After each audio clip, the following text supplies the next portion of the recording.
Okay, welcome back. I will hand it back to Mr. Tong. You were about to ask a question.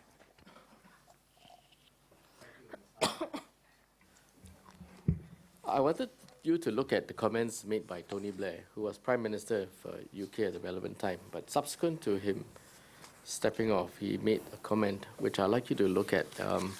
Again, I'll put it up on the screen.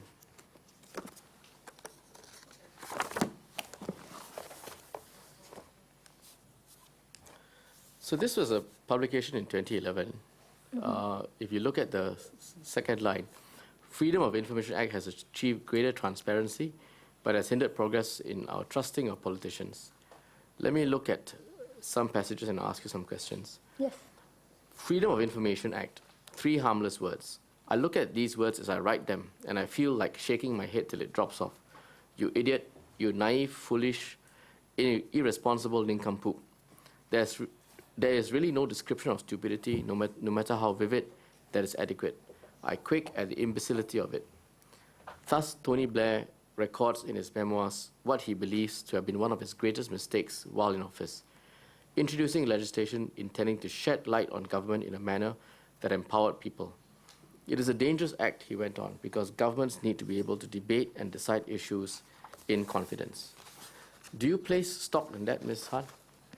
Yes, I believe that there are scenarios in which governments can justify having confidential information. And in fact, in the UK, there is a committee, a de-notice committee, although its name might have changed now, that brings government and the media together to discuss to what instance information should be made public and reported on, and what instance it should be redacted or kept confidential. But that's precisely the problem, right, that we have to grapple with, because the extent to which we are suggesting that, or rather you are suggesting that information be made public, or at least be exchanged, would impede the way in which governments would work. Would you agree? It doesn't impede the government's ability to keep things confidential for legitimate national security reasons. A Freedom of Information Act does not mean that every single classified top secret document automatically become public. Yes. And so within the UK, even with Tony Blair's Freedom of Information Act, there continues to be regular engagement and talks between government and the media about what is information that should be reported on and what should be kept confidential. In fact, for Tony Blair, what really undermines government trust is complicity in the Iraq War and the allegation that there were weapons of mass destruction. That really kills public trust. And I wouldn't say that was the Freedom of Information Act that killed public trust. I would say dropping bombs from Iraq on the basis of no real basis of weapons that aren't there kills public trust. The exchange of information between government and media, yes, the way you describe, I think, regardless of whether the act exists or doesn't exist, I think should be there. That's my view, at least. But what you are suggesting goes further, and it is sometimes not easy to say what is or is not. Yes, hence the engagement. Hang on, let me finish. And what might or might not become matters which could be released, as opposed to matters which you know at the time you're discussing will be kept in confidence. Wouldn't you accept? Sorry, could you just repeat the question? The question is, sometimes you won't know in advance, at the time you're having a discussion or having a paper written up, as to whether something is or is not going to be released at that point in time. Would you agree? And that, I think, is the nub of what Tony Blair is saying, that you can't discuss it in confidence, you don't have the confidence to go and do it, and in his words, to debate and decide issues. So you're saying that civils, correct me if I'm wrong, but my understanding is you're saying that if there was a Freedom of Information Act, public servants and politicians might be concerned about what they're discussing at the time because they are worried that it will become public at a later date. Matters that affect security, matters which affect the way in which governments do their work and decide on matters, form their decisions, would become subject to scrutiny. And that's not necessarily a good thing, is it? I would say scrutiny is a lot of the times actually a good thing. They should be subject to scrutiny. They are elected officials. And as I already said, no, Ms. Han, excuse me, let me finish. As I already said, the existence of a Freedom of Information Act does not preclude things being classified and top secret. So the UK does have a Freedom of Information Act. It does also still have plenty of documents and operations and exercises that are still classified and top secret. Well, let's look at what was said by Prince Charles, which was then released subsequently. So there's an article, May 2015, where the title is Prince Charles Criticized Iraq War, Resources in Blair Letter. Not sure if you're familiar with this event, but this article relates a story where Prince Charles wrote to Prime Minister at that time to explain that he felt that there was question of the resources not being optimal. He had questioned whether the equipment, the helicopters and other items that he had were sufficient for its purposes. And this information then became released. Yes. Now, do you think that's a good thing? Yes, people should know if, if there are concerns that the future monarch might have political leanings, then yes, people should know that. No, it's not about political leanings. It's about disclosure, disclosing matters which affect directly the security interest. No, but they're not saying that they've blocked the disclosure because of security interest. They've blocked the disclosure as ministers had feared publication could damage the heir to the throne. So why should we be so overly concerned about protecting the heir to the throne? Yes, but the consequence of this production is that it would be, do you think it's in the interests of UK citizens for this to be revealed to the UK's enemies in the Middle East, for instance? It is not clear that this was classified information because the whole article says that they kept the letter secret in case they cast doubt over the future king's political neutrality. It doesn't say that it was classified information. For all I know, because I'm just looking at one article, for all I know, there's some other news report somewhere happily reporting about the Lynx aircraft being used. No, this globally Lynx to aircraft is one of the items used in the conflict. And to the extent that you want to keep your private information about your own resources, about the ability of your own resources, about the weaknesses of your own resources or your own troops, don't you think that's something that is something best kept from public interest? But again, this it's not clear that this is all classified information. It could actually be already public information. Well, if you have a Freedom of Information Act that is broad, information like this, I'm not saying only this, but like this would get out there. And do you think it's in the interest of the country for its political opponents, for its counterparties, in this case, a warring party, to be aware of this? I really don't think you're correct. You're offering a fair example here because, again, it also says that despite the Guardian newspaper requesting access to the letters, the governments were able to block the disclosure through using the regular due process. And, if they do want to block the disclosure, it is still within due process, for example, of a Freedom of Information Act, for the government to go to court and argue for why it should not be released.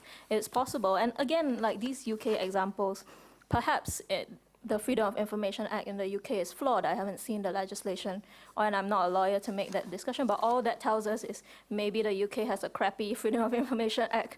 Yeah, but that's are we saying that Singapore cannot possibly draft one better if we had one? No, I think I'm not sure that's a fair statement for you to make.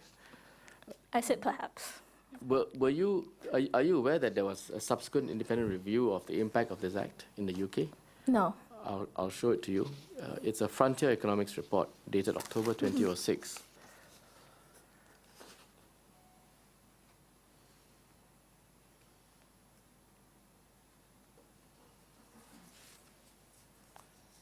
So it's a fairly long report. I'll just show you an executive summary portion of it.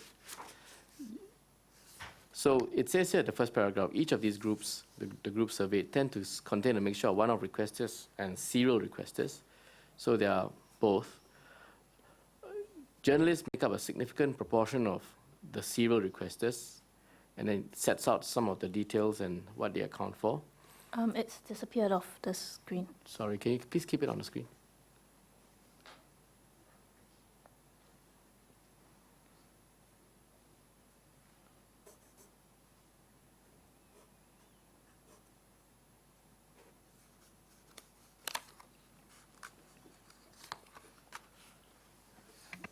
Do we have it? Can we get it back on screen?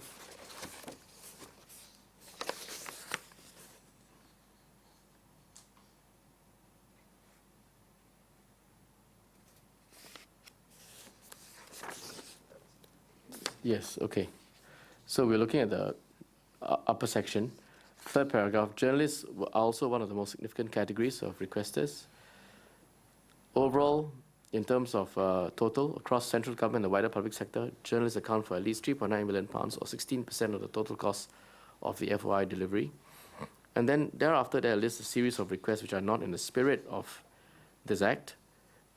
For example, if you just look, and this is the UK's review, request for the total amount spent on Ferrero Rocher chocolates in the UK, request from a vintage lorry spotter to 387 local authorities for the registration numbers of all vintage lorries in their stock, a request for information on a sweater given by President George Bush by number 10, and the list goes on. So yes, they are not national security classifications, but do you not regard this as something that one has to think about, the impact it has on government resources? Do we not value transparency over the fact that some people might ask for the total amount of money spent on Ferrero Rocher chocolates? Wouldn't the principle of transparency and open access to information, public information, be an important principle to uphold? Yes, of course, there will always be some joker who wants to know how much was spent on pineapple tarts in the ministry or how many tissue boxes were bought. But I would say that the principle of transparency and the principle that it would demonstrate the government's standing of accountability to its people outweighs the fact that some people will ask for very random things. And the way you would contemplate this Act working is that at some stage, not immediately, but at some stage after a time lapse, information will be disclosed. Yes, I believe that for particular I think there's two parts. So one is the freedom of information, where people can request for public information, and if it's a national security issue, the government can go and contest it. But then separate to that, I also suggested that we have some process of declassifying After a lapse of classified time. documents after a lapse of time, yes. So in those situations, issues of national security or otherwise, yes, they after a continue lapse to be of time, disclosed. when if it's considered that after this lapse of time it's no longer a security issue, then yes, it should be declassified. If it is still considered to be a security issue, then the government, of course, should have the avenue to argue that case and to argue for it to be continued to be classified. So, for example, just now in that Prince Charles case, I note that the Guardian requested the information in 2005, but the article was only in 2015, which, after 10 years, we've moved on from the Iraq War, so I think that's also perhaps one of the reasons why it was eventually disclosed. In neither of these cases, in the scenarios you outlined, would it be an effective countermeasure to a viral online post that is false? Would you agree? So this is more of a holistic kind of long-term non-legal measure of addressing the issue. Right. Well, it's legal because you're proposing new legislation. Oh, yes, sorry. Right. Yes. For once. Yes, for transparency, of course. Not all legislation is bad, but for transparency, yes, legislation I thought you might can say be, that. But, yes.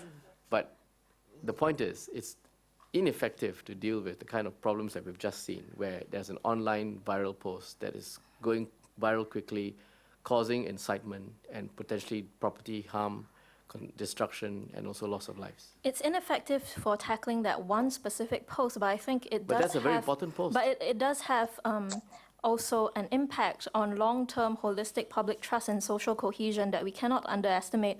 So, for example, if we further build public trust and exchange and social cohesion, when there are future posts like this, people would be more literate, people would be more educated, people also would have more trust in each other and in the public institutions, and that actually also erodes the impact that falsehoods could have. Well, let's look at a further study on this. This is a bit more recent. Yes. An article titled, "Who Uses FOIA? An Analysis of 229,000 Requests to 85 Government Agencies." Which country? Right. The first couple of paragraphs just sets out the way it was done. I just wanted you to look at the second page. And the breakdown is who makes FOIA requests. by category of persons. And you'll see that a disproportionately large number are commercial entities. Businesses take up almost 40%, law firms 16.7%, news media 7.6%, and non-profits 7.5%. Would you regard this as an effective use of the Freedom of Information Act to deal with online falsehoods overall? Or could this be used as corporate mechanisms to find out information and to seek commercial advantages? I don't see it as a problem if it's public information that's not deemed to be dangerous and in necessity to be classified. So the whole point of it being freedom of information and being public information is that it doesn't matter who asks for it. If it is, of course, a security issue that needs to be classified, then yes, that would be classified. But otherwise, I don't have a problem with who is asking for the information.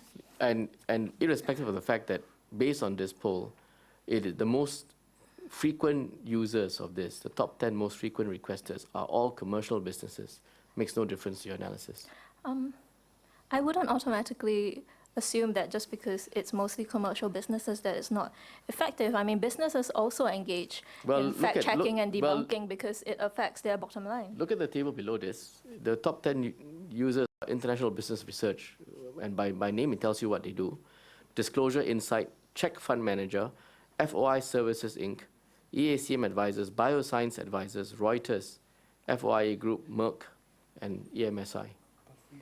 By definition, the first two tell you what business they're engaged in. Is it a bad thing that they have data to No, it's make not. the decision? It's not that it's a bad thing. It's just that the use of the act that you're proposing, with its attendant consequences on national security, with its attendant consequences on deployment of resources that we looked at, one has to look at what is the countervailing upside. And the upside is largely being used by persons who have a business interest in the information as opposed to what you are suggesting. But if there is an upside for individuals, journalists, NGOs, universities to use it, I don't begrudge the businesses the upside that they get as well. Well, let's look at Australia then. Can you...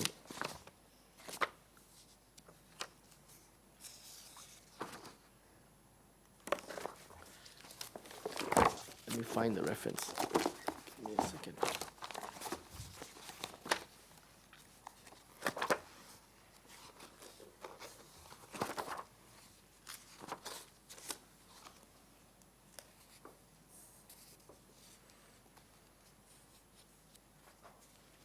Yes, can you look at what John Fraser said in an article that's entitled, Australia's Top Public Servants Call for FOI Reform?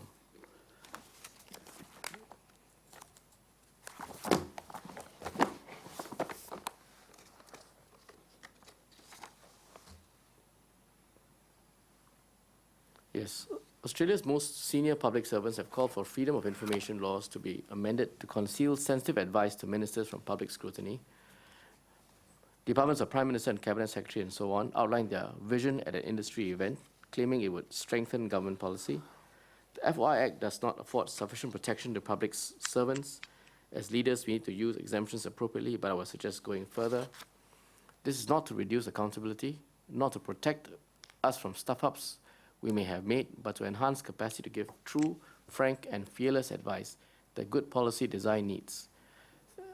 A view that echoes what we saw earlier from the UK. Would you agree with this? I don't find it surprising that public servants feel like there should be more protection for public servants. No, I am not necessarily that sympathetic to it. I feel like they should be accountable. And I appreciate frank and fearless advice, but if they really have a commitment to good policy, then they should be ready to give that advice and stand by it publicly, even if it's made public.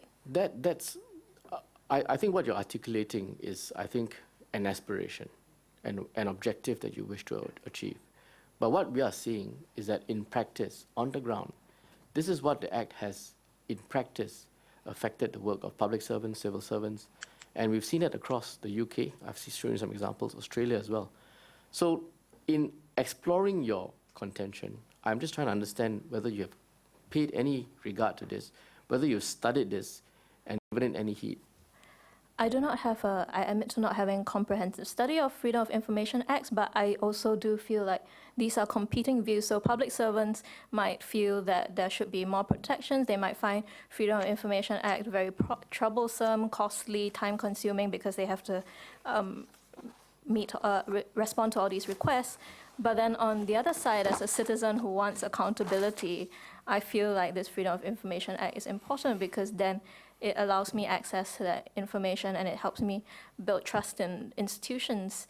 And so I think there will always be tension between where the boundaries are. And that's why, if we do have a Freedom of Information Act, then I would revert to what I keep saying about engagement, and perhaps we should have a select committee on how to do a Freedom of Information Act that would meet Singapore's needs. I'm sure that will be considered. I'm sorry, can I just interject at this point in time? Because I think Mr. Tong asked about how this is like in practice. I think I'll be best positioned to answer that because I have worked for the British government in Singapore in the communications portfolio, and it is not as onerous as we would like to think. And I'll just leave it that a lot of it has got to do with tying down processes. And in this sense, I think Singapore has some of these processes in place, but more can be done in order to make FOI a reality. That's what I'm saying. I'll come back to you, Ms. Han, just to summarize your overall views, so make sure I understand it correctly. You are largely saying this, that you don't regard as appropriate a response to any online posting, false or otherwise, and regardless of the extent of damage to property or to injury to persons it may cause if it goes viral, that an appropriate remedy should be legislative and one which requires a takedown. No, that's not true. So I'm saying that what we don't need is further legislation that polices and regulates content. I'm not saying that there shouldn't be any response. In fact, what I'm saying is that we already have a lot of legislation with which we can respond. Right. So your view that the existing legislation is sufficient is the sole basis on which you say that we don't need any more new ones. It is a main basis that I say we don't need any new ones. And then again, I'm sorry for taking up your time repeating myself, but I'm saying that new ones might also create unintended consequences that actually undermine trust and end up being counterproductive. And this is despite the fact, as you've seen, that there are polls which indicate that Singaporeans wish to have that legislation and wish to be protected from online falsehoods. 92%. I question that survey because I feel like the questions are very leading and it's badly phrased. Well, leaving that aside, I would just ask you to frame your answer on the face value of that survey. Even with that, you would stand by your views? Yes, because it is my individual view and I stand by what I believe. And this is despite the fact that, as I've tried to show you at the start of these proceedings, that evidence has been led, including from the law professor, that there are gaps in the legislation. I disagree. I'm sure the law professor had his view, but I have a different view. Right. And would you accept that your view, based on this research, would be dissonant with the majority of Singaporeans on this question? I don't know. I haven't polled all the Singaporeans. No, based on the research publication that I've shown you, 92%.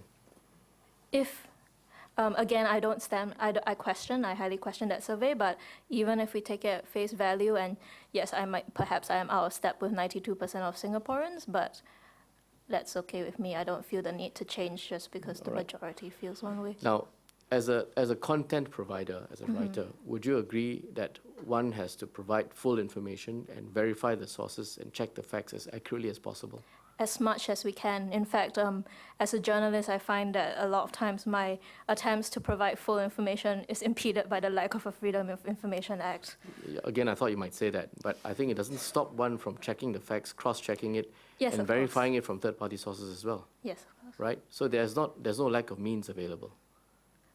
There is a lack of means when I call the police for comment and to confirm that someone has been arrested, and he says, I only speak to MCI accredited journalists. You might not be a real journalist. I cannot tell you where Silan Pale is, even though I've seen a video of him being arrested.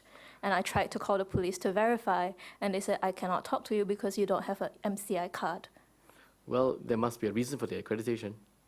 Well, perhaps, but so, I'm just trying to make the point that sometimes the full range of measures that I would like to access, I cannot access. It's not that I've never tried to apply for MCI card. I was told I cannot have Yes, one. and within what you regard as constraints, you would do what you can to make sure that the facts you put out are accurate. Yes, I try to You do would what I regard it can. as a duty that you have, Yes. right?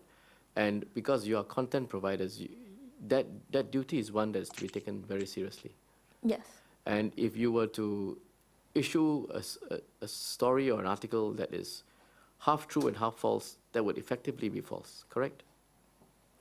I think, again, if we are you talking about the Asia Times article? Because I think No, I'm not. we've I'm asking you in general terms. If you put out something which is made up of untruths, mixed up with truths, that would also lend itself to a story that's ultimately false, or a position to be taken as ultimately false. I would not then characterize that as false in this context when we are talking about what's fake and what potentially might come under legislation. I think there are inaccurate stories, there are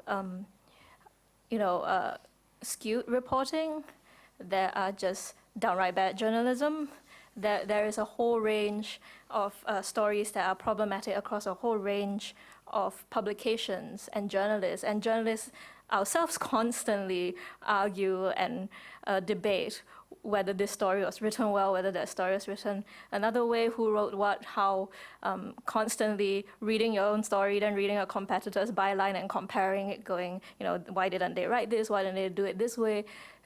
This is constant amongst journalists that I know. No, but Ms. Han. I think I would shy away from saying just because some things might be inaccurate, some things we might feel is untrue, then it becomes a false story. No, I think, Ms. Han, I think you know that there's a difference between what one might write artistically or journalistically, and you might form a different way on your style of writing and presentation. But that's quite different from making up a story that is made up of truths and untruths and passing it off as a story.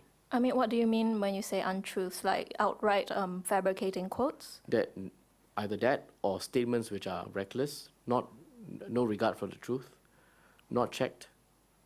Again, you agree? reckless and no regard for the truth could again be a matter of interpretation. So if you're talking in a scenario where, say, a journalist claimed to go to an event that they actually did not attend and made up quotes Or a quote from someone who's a phantom. Yes, or just flat out made up quotes, then yes, that journalist's credibility should be in the dirt, and I don't feel sorry for a journalist like that. But if it was a matter of, oh, why didn't you include this report or that report? Why didn't you quote this in full? Why did it get truncated? Then I think that's very different from saying that someone's fabricated Understand. something. You would also accept that it is important as a content provider to set out the facts and the basis on which you are setting out an opinion as far as possible. Would you agree? Yes, to try to provide fact. Yes. Right. And applying that to the Human Rights Watch report, that would also apply. If you want to take a view or advocate a certain position, then as far as possible, the facts on which you formed that view should be set out fully. Would you agree? I believe they set out their No, but facts. would you agree? I mean, whether they did or did not is a matter Yes. of view, but would you agree that that should be done? Yes, they should set out facts and substantiate their claims. Right. So in the context, for example, of the Alan Shadrack case, one should set out fully the facts on which the alleged scandalizing of the judiciary was done. Would you agree? I think as the way that journalism works, that you would never fly with saying, I have to list out all the allegations, all the charges, because No, then your editor would just cut all that out because they said you're taking too much time. You would need to set out, obviously you've got to determine what you can do, but you've got to set out within reasonable boundaries, facts which would not lend your story to an unreasonable conclusion, not formed because of a lack of appreciation of the underlying facts. But you see, this here we are talking not about fabrication, but about editorial choice. And sure, we can hugely disagree over one's editorial choice of what to leave in or what to report or what not to say.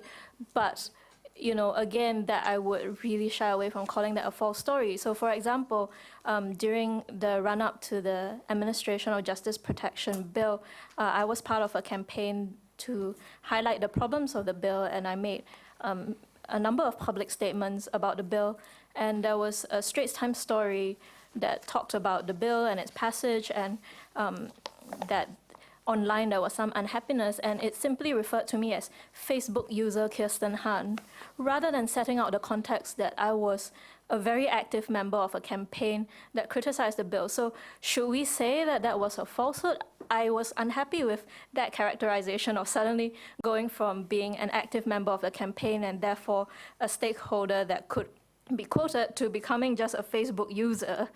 But I would not at all call that Straits Times story a falsehood.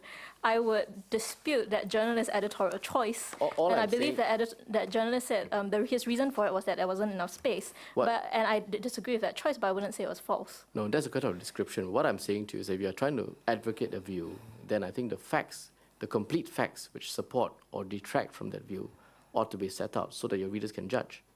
But That's again, a fair statement, that is a matter of editorial choice, because as journalists, we cannot list every single fact that's related I to know, the issue. Don't repeat that, but I know. But the point is, within that context, you must also know what facts you should set out, which would lend your story or your conclusion to a credible landing, and also provide the basis for people to form a view. I'm sorry, but it's not that I'm deliberately trying to be difficult, but I do have to repeat again that it is a matter of editorial choice, and that is the So it's answer that I outside of your can give. control. I mean, I cannot change. But My answer will not change. Are you saying it's outside of your control?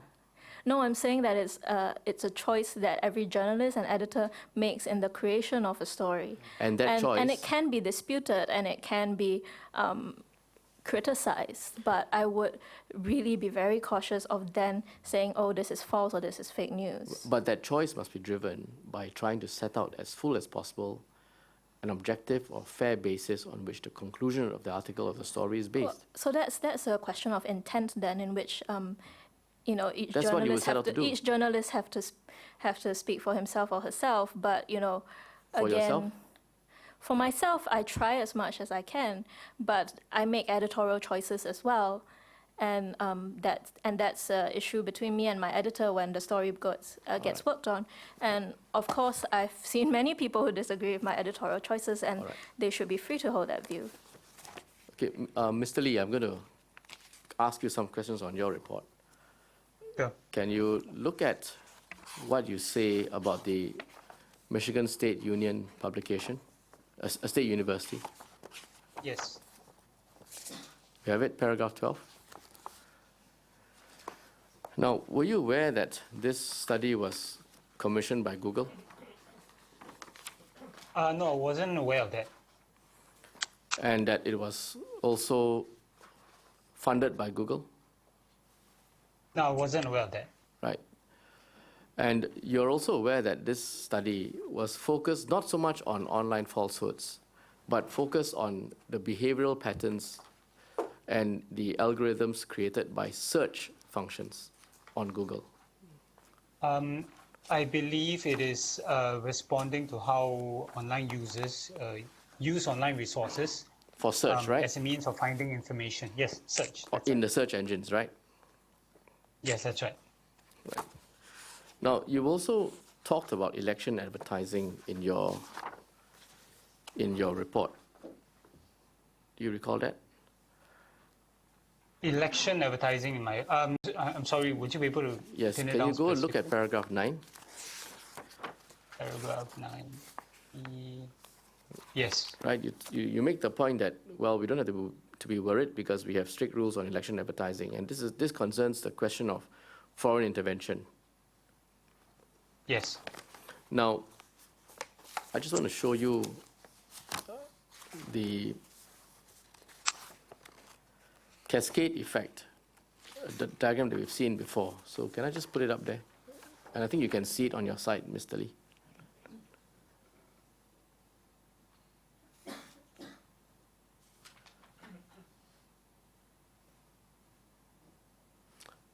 Have you seen this before?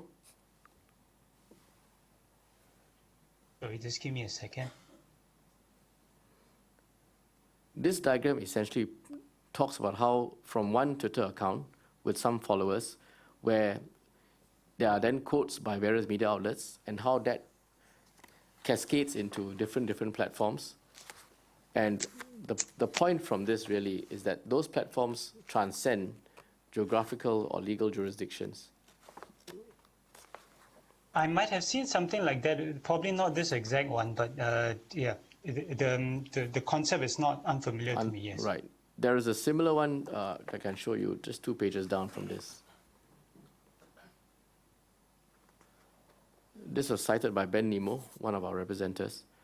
And you can see that Right. the point here is the moment you put out something, it's carried and transcends geographical boundaries.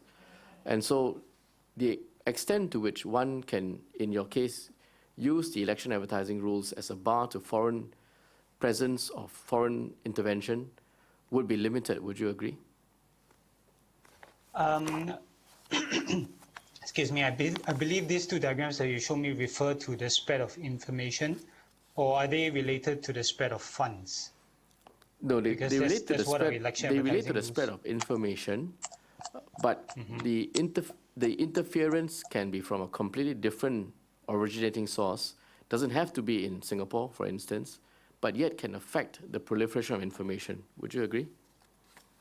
I don't see how that is possible because all media outlets in Singapore are required to declare their advertising sources, especially foreign sources, to IMDA. You look at the spread in this way. It can be online, it can be mainstream, it can be hard copy, it can be soft copy. Sure. So do you agree? You don't?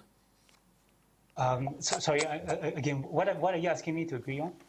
I'm asking you to... Whether does this system bypass our election advertising laws? Is that what you're trying to say? What I'm trying to ask you to consider is whether you have thought about this point when you made your comment that the election advertising provisions would be sufficient to curtail the foreign funding and foreign intervention in the spread of information online. Oh, insofar as it's coming into Singapore, yes. The spread of information, no, of course not, because we can only police what's happening within our boundaries.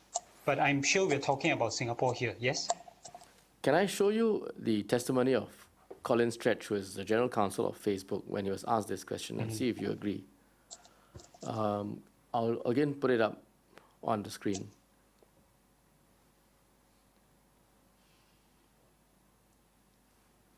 So this was Colin Stretch giving testimony in October 2017 to the US Senate Committee. And I'll just show you some paragraphs on it. 3 paragraphs on the bottom. When it comes to the 2016 election, I want to be clear. The foreign interference we saw is reprehensible and outrageous and open a new battleground for our company, our industry, and our society. That foreign actors hiding behind fake accounts abuse our platform and other internet services to try and sow division and discord and to try to undermine our election process is an assault on democracy. It violates all of our values.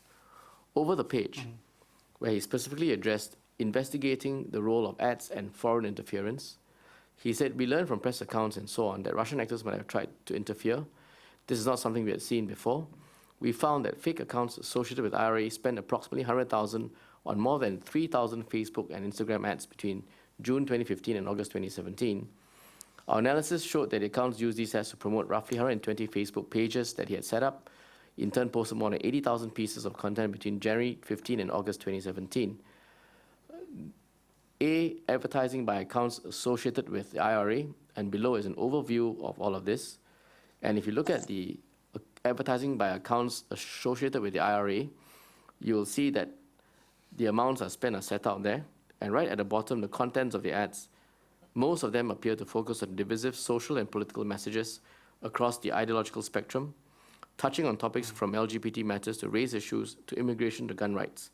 A number of the ads encourage people to follow pages on these issues, which in turn produce posts on similarly charged subjects. And over the page at B, the content posted by pages associated with IRA estimate that roughly 29 million people were served content in their news feeds directly from IRA's 80,000 posts over the 2 years. If you go further down, the best estimate is approximately 126 million people may have been served content from a page associated with IRA at some point during that same 2-year period. Would you say that this shows that there's a high degree of likelihood or probability that a foreign actor can set up these accounts, fund it, and yet have the information proliferate and affect lots of people within your geographical domain?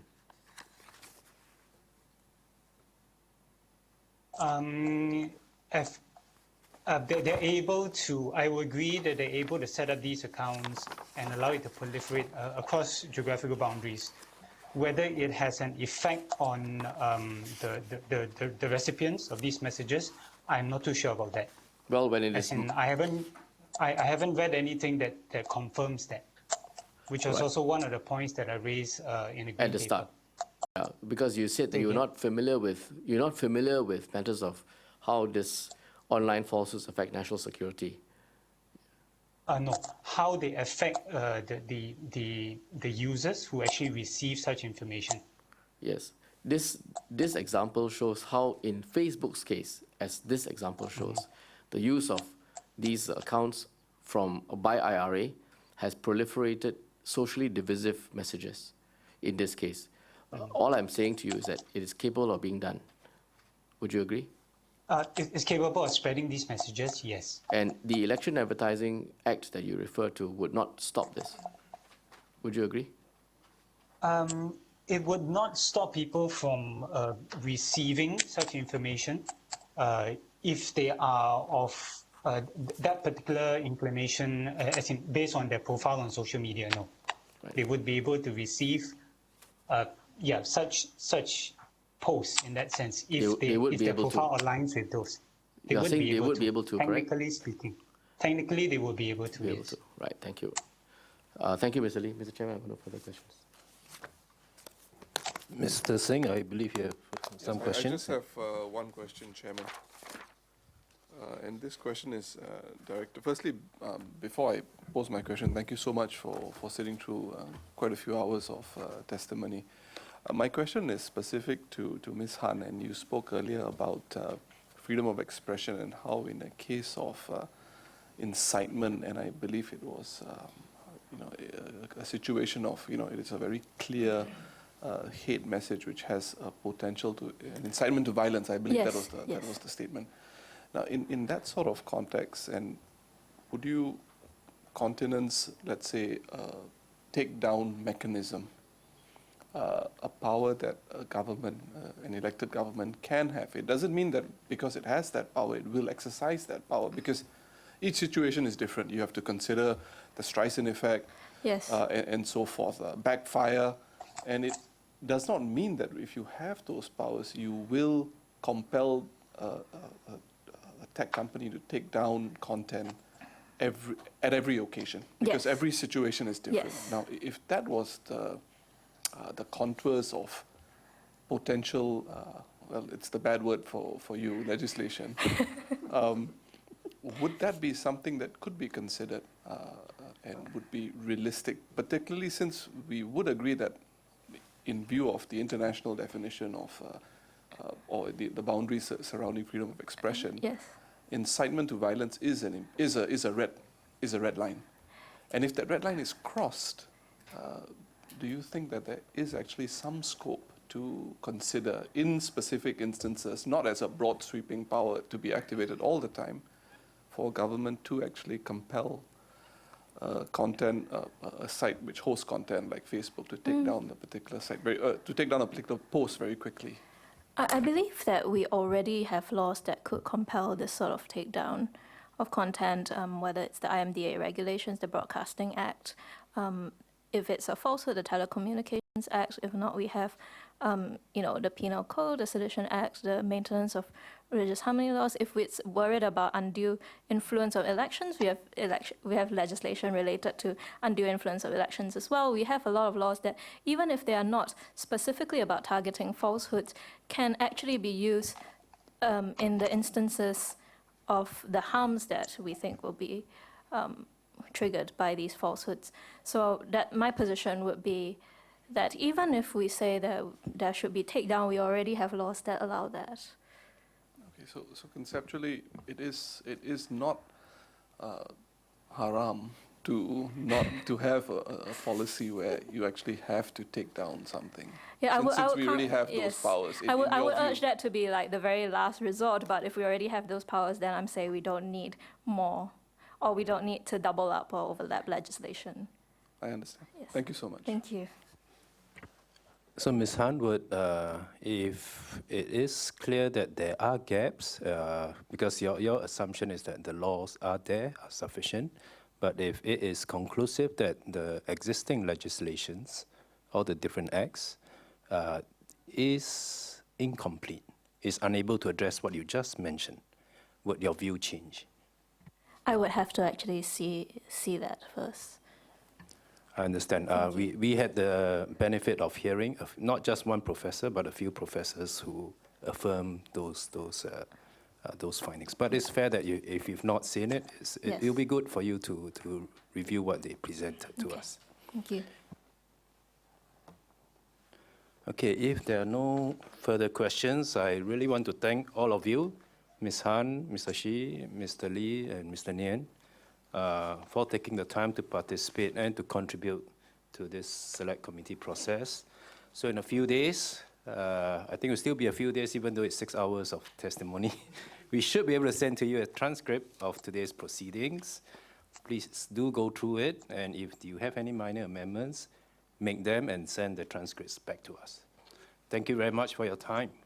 Thank you very much, all of you. Thank you.